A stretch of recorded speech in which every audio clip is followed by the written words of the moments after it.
Good morning students, I am Shomajit sir. Today I am here to deliver my lecture on topic biosynthetic phase or dark reaction. Here we'll discuss about C3 and C4 cycle. This is from the chapter photosynthesis. So watch the entire video lecture to get basics out of it. So without any delay, let's start with the topic dark reaction and we'll discuss about C3 and C4 plants. So let's start. So let's start with the topic dark reaction or biosynthetic phase. Here we'll see the use of ATP and NADP. In the last class I've discussed about the light reaction, and so today we'll discuss about the dark reaction. So the products that we have seen, the products of light reaction are ATP, NADPH and O2. So dark reaction is the use of ATP and NADPH to drive the processes for the synthesis of food, okay, that is sugar.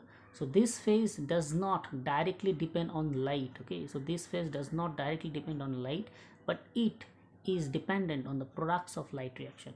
So this phase, the reaction of dark reaction or dark phase, this phase does not directly depend on light, but is dependent on the product of light reaction. So it can be verified as follows, that immediately after the light becomes unavailable, the biosynthetic process continues for some time and then stops. So if light is available, the synthesis starts again, okay.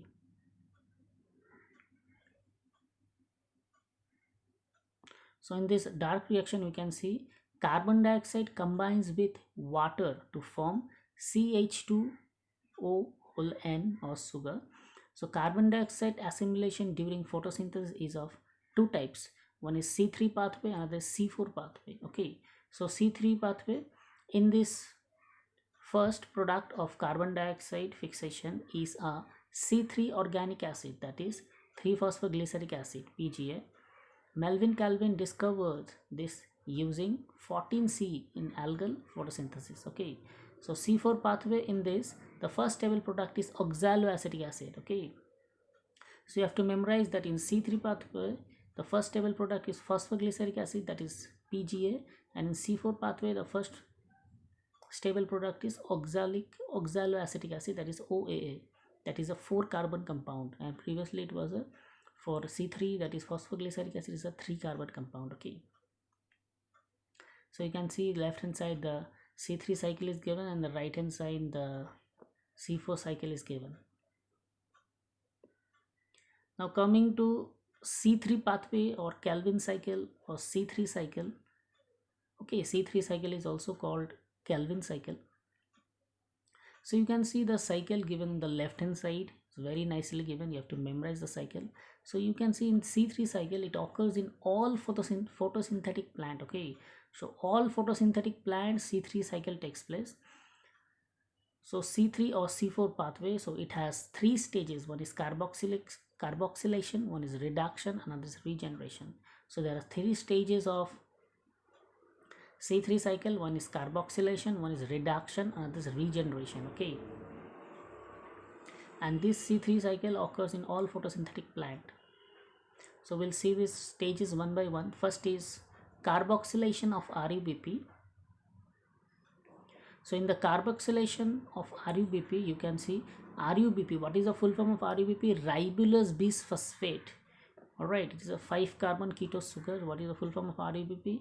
Ribulose bisphosphate. So it is the primary carbon dioxide acceptor, okay. So it is the most crucial step.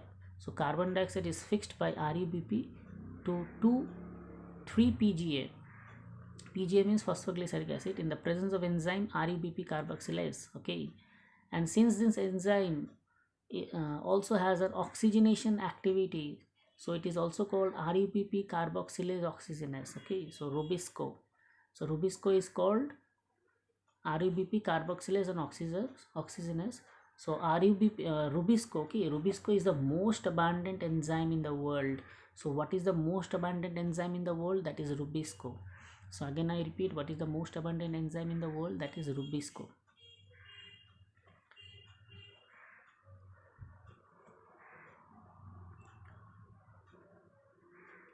Next is the reduction phase, okay.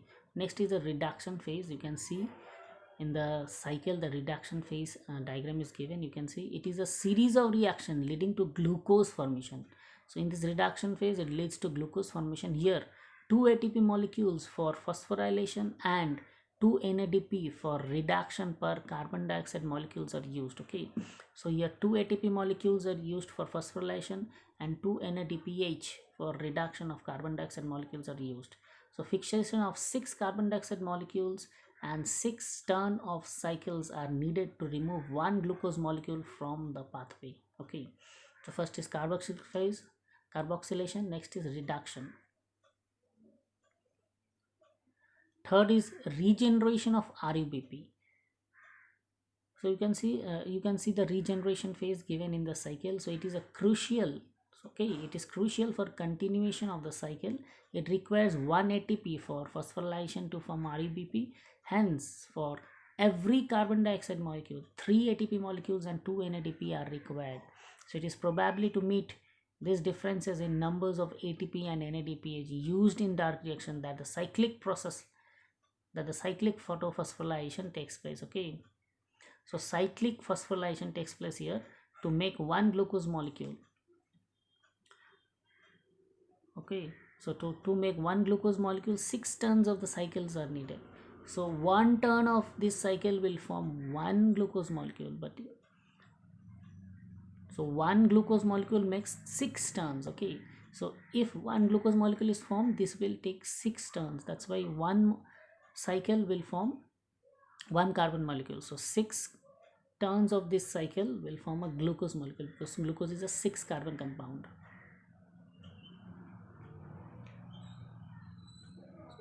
So what does okay, go in and out of the Calvin cycle? So what does it goes in and out of the carbon cycle? You can see Calvin cycle, it's very important. One is in, another is out. So 6 carbon dioxide is in, 18 ATP is in, 12 NADPH is in, and what is out? One glucose molecule, 18 ADP and 12 NADP. So this one is very important. You have to memorize this cycle, you have to draw this cycle. So again I repeat, what are the things that they are using? One is 6 carbon dioxide, 18 ATP and 12 NADPH. And what is out? One glucose molecule, 18 ADP and 12 NADP. So you can see in the C3 cycle, first is carboxylation, reduction and regeneration. Okay, so in the carboxylation phase, first stable product 3-PGA, this phosphoglyceric acid is formed, then the glucose and all are formed. Okay, so you can see starch and sucrose are formed in 6 Kelvin cycle. So next is C4 pathway or Hatch and Slack pathway. So it is present in plants adapted to dry tropical regions. Okay, they also use C3 pathway as the main biosynthetic pathway. The large cells around the vascular bundle of the C4 plant are called bundle sheath cells. Such anatomy is called Kranz anatomy. Okay, so here in C4 plant we can see Kranz anatomy. So the bundle sheath cells may form several layers around the vascular bundle. They have a large number of chloroplasts, thick walls, impervious to gas exchange, and no intercellular spaces are there. So we can see in C4 plant, Kranz anatomy is seen. Now the steps of Hatch and Slack pathway, you can see primary carbon dioxide acceptor is phosphoenol pyruvate, that is PEP. So what is a primary carbon dioxide acceptor? One is phosphoenol pyruvate. It is a 3 carbon molecule seen in mesophyll cells. Okay, so the enzyme for this fixation is PEP carboxylase, that is PEPcase. The mesophyll cells lack Rubisco enzyme. Okay, so the mesophyll cells of this plant lack Rubisco enzyme. The C4 acid, that is oxaloacetic acid, is formed in mesophyll cell. Okay, so the C4 acid, that is a oxaloacetic acid, is formed in the mesophyll cell, and it then forms a 4 carbon acids like malic acid or aspartic acid. They are transported to bundle sheaths. So you can see in left hand side the C4 cycle is given. You have to memorize this. Now in this bundle sheath cells, okay, C4 acids are broken down to release carbon dioxide and a C3 molecule. So the C3 molecule is transported back to mesophyll where it is converted to PEP again. Okay, so the release of carbon dioxide enters the C3 pathway. Bundle sheath cells are rich in Rubisco. So the bundle sheath cells are rich in Rubisco but lack PEPcase. So the bundle sheath cells have Rubisco, they are abundant of Rubisco, but they don't have a PEP carboxylase. Okay, so thus C3 pathway is common to C3 and C4. So the C3 pathway is common to both C3 and C4. The the C4 plant, okay, the C4 plant have a special, are special because of certain reasons. We see that first is a Kranz anatomy. So they have a special type of leaf anatomy, that is a Kranz anatomy. They tolerate higher temperatures. They show a responses to a high light intensities. Okay, so they show a response to high light intensities. They lack photorespiration. In C4 plant we don't see photorespiration, and they have a greater productivity of biomass. So these are the special features of C4 plant. This is very important, and you have to memorize that C4 pathway is also called Hatch and Slack pathway.